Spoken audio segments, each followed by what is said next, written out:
Am I the only one that feels like Fortnite competitive has been a little bit weird recently? We have Peterbot and Pollo literally not being able to make it to finals of tournaments. Clix and Higgs can't break the 7th place curse. So many different players are demotivated or not even playing the game right now. But hey, if you guys have been following this channel, you know that on Fridays it is clips of the week. And in today's video, we are going to be breaking down the most popular clips of the week, talking about them, giving my own opinions on them, and hearing your guys' opinions on them as well. Real quick before this video starts though, please subscribe to the channel if you guys are new, as we do try our best to upload daily competitive content for you guys. And we are currently less than 300 subs away from 117,000 subscribers. If you guys want to support me even more, far and away the best way to do so, especially when buying all of these new skins that come out, is by using code KDOG in the Fortnite item shop. We're continuing to shout out people every single video that DM me proof to my Twitter of them using code KDOG. So thank you so much to the people up on the screen right now for supporting the channel. Make sure you guys also follow me on my Twitch or come back here on the day of finals if you guys want to watch the finals of any of these tournaments with me. Without further ado though, we have a lot of different clips to go over. So let's start this video off with kind of like the main thing and the most popular thing that has been getting talked about this week, and it is Peter and Pollo's reasoning for not caring about the rest of this chapter. What do you think caused this? Probably no FNCS, right? It's gotta be. No FNCS, double pump is in the game, no mythics, no exotics. We're the worst players with crash pads. We die off every crash pad. There's only like 2 weeks left of the season, so like there's nothing to even like fix because like it's gonna be over either way. So like I don't know.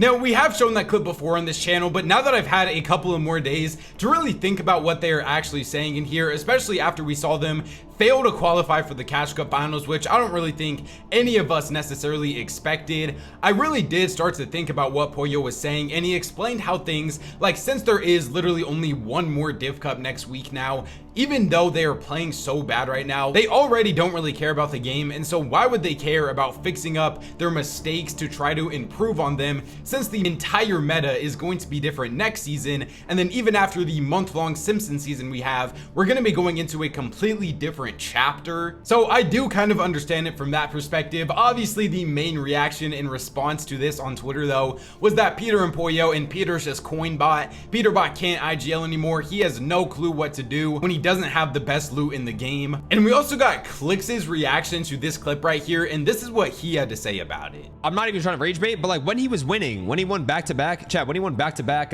Div Cup finals, the God coins and fucking bunker and like, I swear he was happy, no? When it comes to mythics and exotics and things, I think the game is a lot better with no mythics and no exotics and nothing, no coins. I understand why they're bored and not passionate though. They had coin and mythic every single game in bunker and like the best loot, and like bro, I remember watching Pete in that finals, brothers just moving around, sliding and shitting on kids in 2 seconds. Like it was the most disgusting shit I've ever seen. You know, it is always kind of crazy, and I even say this myself, the difference between teams that are doing good in their vibes versus teams that are doing bad in their vibes, because literally just 2 weeks ago when Peter and Pollo were winning Cash Cups, it was like, oh, the duo is back, man. I can't believe these guys are really about to win every single FNCS next year. And then things just slowly started to go downhill from there, and then the things that I started hearing after that was, oh, Peter and Pollo, they don't even care anymore, they're not even trying this and that. Like, I feel like if just 2 weeks ago we were all celebrating these guys for being the most unstoppable team in the world, to now when they're finally getting stopped, I can understand the excuse of, oh, they're not trying this and that, but I still think at the same time we do need to give other duos credit that have looked super good as well, like Acorn and Bolt, Kanata and Arc, because I have been the type of person that has said that I don't think Peter and Pollo are gonna win 4 out of 4 next year. I still do think 100% they could win at least like 2 next year, but when everybody was saying there's gonna be like no competition on NA and NA is gonna be so boring to watch, I think even though that this has been off season, a lot of these duos has shown us that they can be in contention for winning FNCSs next year, and it's not just fully gonna be the Peterbot and Pollo show every single season. Alright, since we have talked about that a bunch, let's talk about Clix actually explaining how people got caught macroing at LAN and then Epic didn't end up doing anything about it. 70% of players, 35 players at Globals got caught with macros on their PCs. 35 players. They did not ban or disqualify a single one of them. A single one of them. and they said if you get caught macroing again, you're gonna get disqualified, but you're not getting banned. No, I was not one of them. I was smart enough to turn them off. I'm joking. Okay, 35 out of 99 players at LAN getting caught using a macro on a LAN event is absolutely insane. I see some people asking like how in the world or why didn't Epic do anything about this? Because if they banned all 35 of those players, the LAN would have had what, like 64 people at it? That would be in no way, shape or form enough players to be able to, one, even fill the lobbies, and then two, nobody would think a LAN that has 64 players competing in it is competitive, especially after Epic Games went through all of the troubles of getting all of those players at the LAN. Like if it was just like 1 or 2 people, yeah, they 100% could have got disqualified, but for literal 1/3 of the lobby getting caught macroing, it makes sense why Epic kind of just gave them all a warning at the same time. But it does just go back to, if you really don't think that most of these pros are macroing online, then seeing that 1/3 of the lobby decided to even try to macro at LAN, all of these guys are macroing, man. Let's talk about one of the more interesting clips and something that I actually have been wondering myself for a while, and it is Bugha talking about his experience when he first picked up Pollo, and he says that every single pro was confused on why he decided to actually team up with him. The funniest part about that is like when I was playing with Pollo, I literally had every pro in their name like DM me like, dude, what are you doing? Why are you playing with this kid? Like, bro, everyone was hating on him. Literally every single person, bro.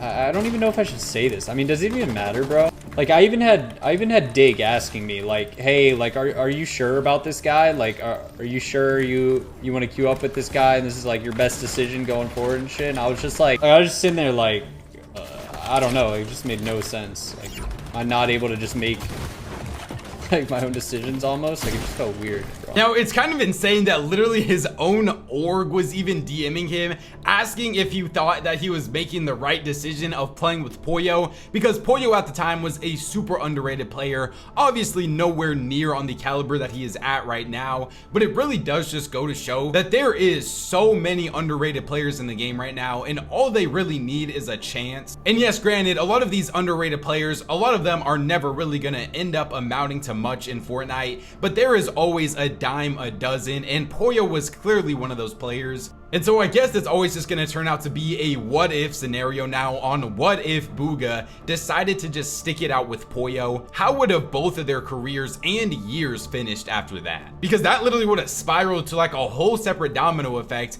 because Pollo would have then never started playing with Peterbot. Would Peterbot still become this dominant force that we know him as today? Pretty crazy situation to think about. Speaking of bigger name pros picking up underrated pros, we got a clip of Clix and MrSavage talking with each other about the potential of MrSavage moving to NA and maybe playing with Josh.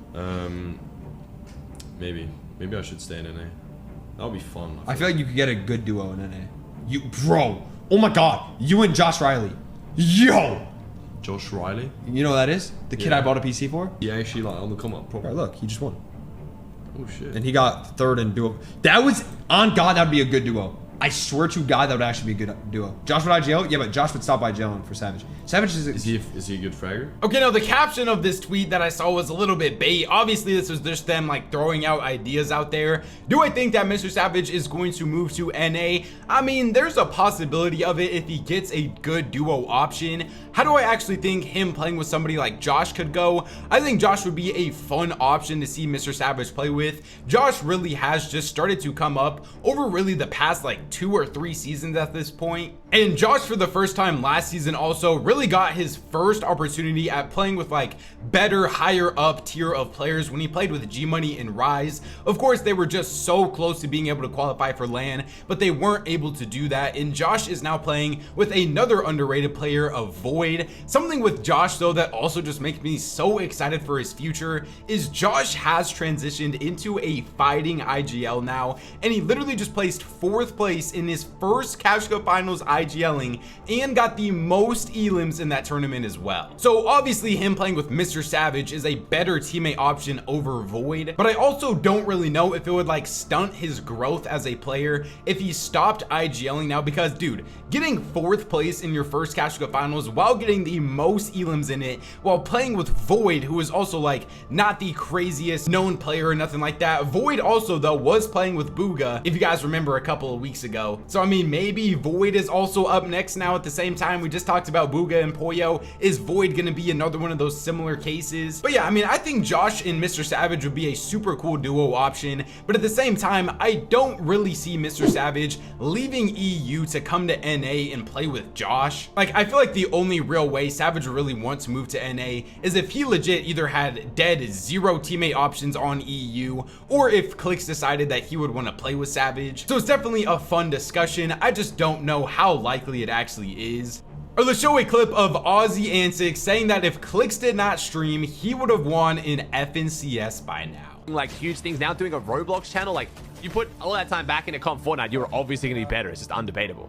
I'm not, it's not a crazy statement to say if Clix didn't stream. If Clix didn't stream and still played the game like as much as if he did stream, he would have won an FNCS by now. That is not a crazy statement. I think anyone but the biggest Clix haters can agree with that. If he stopped streaming now, would he win like next season? No. But throughout his career, all that extra time spent on content, if spent in comp Fortnite would have. Now, do I agree with the statement that he would have most likely won an FNCS by now? I do probably agree with yes. Like that season that he played with Vino or Epic Whale even, he definitely could have won an FNCS during one of those seasons right there. At the same time though, I feel like there's a lot of different layers to this. Like, I don't think Clix would still want to be competing at the level he is today if he would have never streamed, because I think streaming and competing go hand in hand with him, and he enjoys streaming so much because he enjoys competing, and he enjoys competing so much because he can stream it. So I don't know if he would have that same level of passion for competing if he just simply never streamed. I see some people in the comments of this kind of overreacting a bit. They said he's not wrong, he would have had a minimum of 3 FNCSs, and I think at that point we gotta just like slow down a little bit, you know, and realize how hard it really is to be able to win an FNCS in your career. Like Kanata, who's literally qualified for every single FNCS Grand Finals,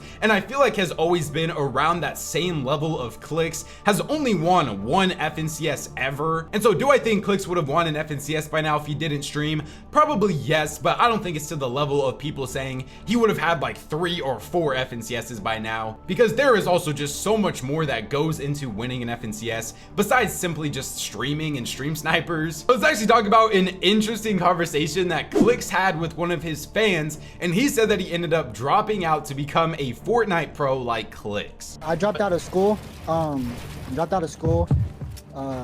quit all sports to pursue my passion in Fortnite. Right now, I'm not gonna lie, I am bad. First and foremost, how old are you? I'm 16. You're 16? Just dropped out this year. How many earnings do you have? 0. I have 0 earnings, and I have a really, really low PR. Was there a reason you dropped out without having any earnings or any PR or any like potential?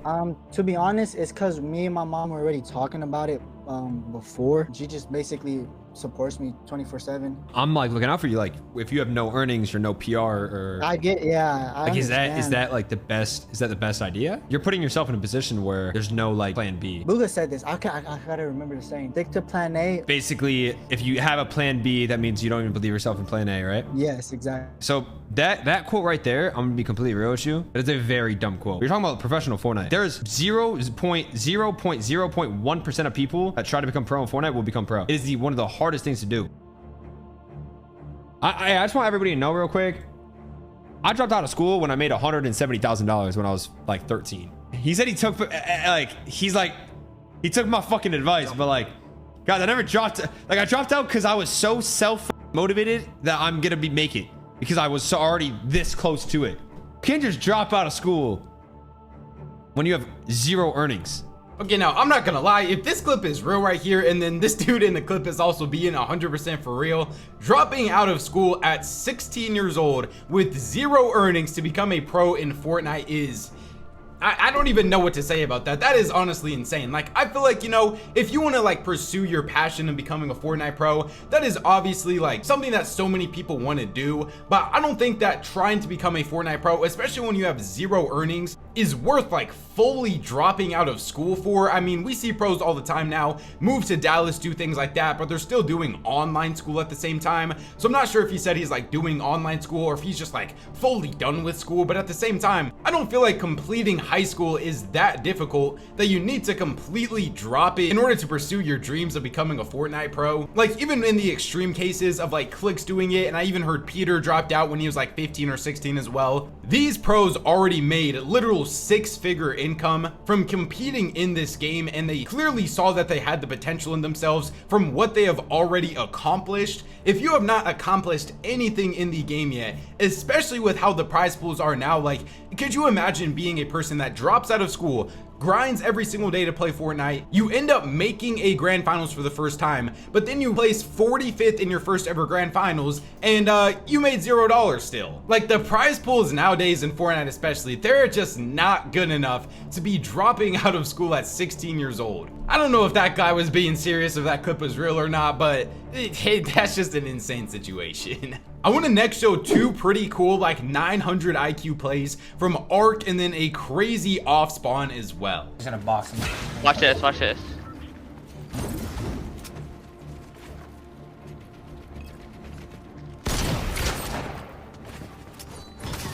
Wow, just 900 IQ. I've ever seen in my life. Oh my god, you're up! Yo, let's conclude this video with Oatly crashing out on his viewers and saying that they have no job and no money. Like, what do you want me to do? He was complaining, accusing us of macros, and then he's just macroing himself. Like, what do you want me to do in these two? I'm just dead. And then we just land a bad spot, so we're dead. There's nothing we can do. They cooked you off spawn. I don't care if they cook me off spawn right now. Alex is better than you. No, he's not. No, he's not, bro. What are you saying, kid? You have no job or money. Like, oh my god, bro. These haters, man. Full on done with them. Full on done with these jobless kids that have no money or anything. You guys are motivating me even more to grind to make sure they don't call land. So if they land on me, they ain't calling land. If you guys don't know the context of this clip, because you guys don't keep up with OCE, Oatly actually ended up contesting Alex in Aspect off spawn. And Alex even ended up tweeting out $200, 5-1 off spawn. Hope the lobby was fun, boys. And he ended up adding Oatly in it. And then that's where this Oatly clip came from. I can't even tell if Oatly's like actually mad in this or if he's just really becoming like a master clip farmer rage baiter. But yeah, other than that though, let me know what you guys think about every single clip we went over in the comment section down below. Remember, subscribe to the channel if you guys are new, as we try our best to upload daily competitive content for you guys. If you guys want to support me even more, the best way to do so is by using code KDOG in the Fortnite item shop. YouTube says enjoy when you see videos up on the screen right now, so go check them out if you guys haven't already. Thank God for another day, and I'll catch you guys next time. Peace out.